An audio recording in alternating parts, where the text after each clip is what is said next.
In this lab 14, we'll put together the ALU, get level ALU with the components we have already put together in previous labs.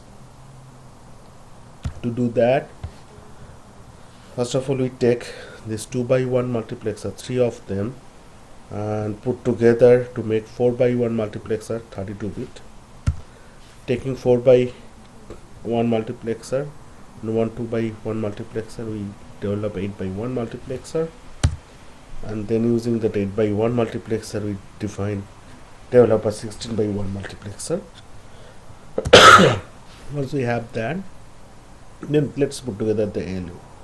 Top level ALU schematic, 2 input, 32-bit, operation 6-bit by architecture, but we probably use the last 4-bit for the operation code. We don't have that many operations, so higher 2 bits are all don't care anyway.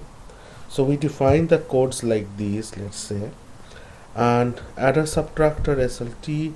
There are two control signal, internal control signal, which is SNA, subtract and not AND, means if it is 1 it is subtraction operation for adder subtractor, and if it is 0 then it is addition for adder subtractor.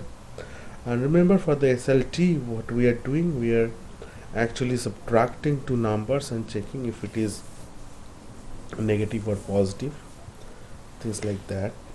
So, and we derived from this code, you can use the truth table mechanism and stuff like that, to derive an equation for this control signal, which is like this: operation 0 bar, or operation 3 and operation 0 for SNA, and left and right shift control signal also operation 0, straightforward. So once we have it, so we have all these little components already we have put together in the get level.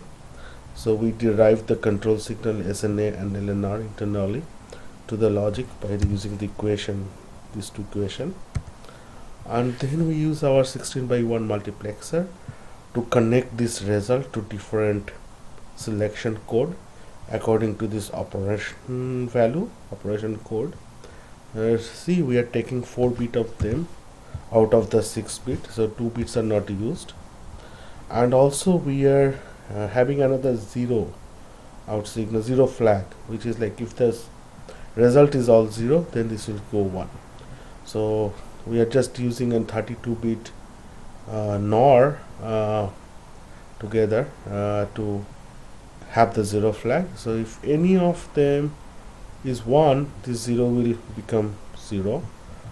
Otherwise, if every bit of this result is 0, then this NOR will result in 1. So that's the implementation of the 0 flag. So with this, you should be able to have a functional ALU get level model, get it tested by the same test bench as project 1 or project 2.